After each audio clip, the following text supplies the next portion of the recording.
Hey there nation, welcome to the show. We help you to play miniatures wargaming on a budget. It is I, Commander CheapSkate, and today as another edition of Hobby Side. On this particular episode, we're looking at some more wargaming terrain that we use for our fantasy Warhammer battle reports. Specifically, we'll be looking at the castle. As you can see over there on the very far side of the table, we have a fortification to make a castle, so we're talking about how we exactly made about making that piece of terrain, as well as a couple more buildings that we did not get a chance to talk about in our last terrain video. So with that being said, ladies and gentlemen, let's get on. Let's go and talk about exactly what's going to be what we're working on for our terrain. Alright, as you can see, this battlefield is already set up for a game of Age of Sigmar that we'll be playing here in a little bit. My buddy O'Death and I will be going at it on this one. As you can see, he has his Warriors of Chaos, his Slaves of Darkness army on that side. Same thing with my Sneech Arcanite army on this side. But before we get started with the battlefield, we're actually going to talk about all the different terrain pieces that we actually have here. Specifically, we're going to look at this very first building right here, which is the church that we created. So let's go and talk about this one real quick. So this is the church. Now, if you watched our last terrain video where I talked about how we made about making these buildings, it's exactly the same kind of concept. As you can see, the base here is just a piece of backing cardboard is what it is, so backing board. And what we did, of course, is we made the frame of the entire building out of cardboard. As you can see, it's a cardboard frontage and sides. Same thing with the roof and the tower here. What we then did is we took balsa wood. If you zoom in real close, you can see the windows. We framed the outside of the windows with balsa wood, and then painted the inside of the windows black, and took white coloring pencil and created this kind of like hash mark symbols on the windows to get the idea that it's made out of stained glass. As you can see, we also used pieces of cardboard and balsa wood to make the door, as well as the framing. And as the roof, as you can see from this side profile, it's just layers of thin cardboard sheet that we cut into shingles to make the roof. And so, yeah, that's how you go about making the cathedral for this one, making the church. So that same exact building process is used to make all these buildings that you see here throughout the entirety of the battlefield. We talked about a lot of these buildings last time in our last terrain video. Speaking of another building, let's take a look at this one here. We have this barn here. As you can see, it's made exactly the same way. The only difference, though, is that we actually scored the actual walls of the cardboard to make it look like it was made of individual planks of wood to give it a texture. And then, of course, we covered the outside of it with paint, of course.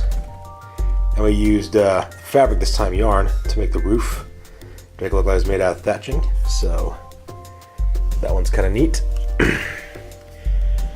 And then, of course, the other piece of terrain we're going to be looking at today is this other piece of building right here, which is a ruined building. This is our very first set of ruins that we actually made. As you can see, it's put on a cardboard base, styrofoam to create the walls. We cut and we used actual rocks and sand and put lichen and stuff, and then dry brushed it and painted it to make it look really cool. Oh, let me go put that back real fast. Alright, so yeah, that's how we went about making the ruined building for this one as well. As you can see, we got the hill. We already talked about how we made that. Same thing with that series of ruined buildings and that standing stone as well. So the next thing we're going to talk about is the gatehouse as well as the wall that we used to make our fortress. Let's go and talk about that next. Alright, so here we are on the other side of the battlefield. You can see we have our entire wall and its fortifications as well. Pretty much how this wall was designed. I'm going to take off this guy real quick. So as you can see, to make this wall, what we do is we take the old Battlemaster tower that we talked about last time in one of our last terrain videos. What we do is we basically use that to make the end caps of the wall. So we have the end cap there, as well as the end cap over there, to give this impression that we have this long wall. And then what we did is, of course, is that we created the section of wall here, as well as the gatehouse to create it. So let me grab this piece of wall real quick. Let's exactly see how it's made. Pretty simple construction technique. I'll put it on the side here so you can see better of it. As you can see, the base of the wall is just a piece of cardboard. Cut out the base for that. And then the actual wall itself is actually made out of styrofoam. It's a giant sheet of styrofoam that we cut out using a box cutter, and we actually made the individual battlements out of that, the styrofoam. And then what we did is we covered the entire thing in wood glue, as well as little squares of cardboard covered in sand as well to give it that concrete and stone look. Painted and dry brushed it, of course. And then the inside of the wall, I'm going to flip this around real quick. As you can see, this is how we made the superstructure. We reinforced it with little wedges of polystyrene as well. And same thing with the braces that we used to make the boardwalk, so that way people can walk on it. And the actual boardwalk portion that people walk on is actually just popsicle sticks that we cut to size, glued and painted and dry brushed to look like aged wood. And that's how we're going about making that structure as well. So pretty straightforward. And we also have this gatehouse as well. Gatehouse is a pretty neat structure itself. As you can see on the gatehouse, the roof is also removable. The reason why we did this is that way if you wanted to fight battles with it, you could actually put dudes inside the building itself to fight with. As you can see from this close-up, it's actually just walls of styrofoam that we use to create the actual superstructure. Let me grab the actual building real fast so we can get a closer look at it. Alright, so it's just styrofoam.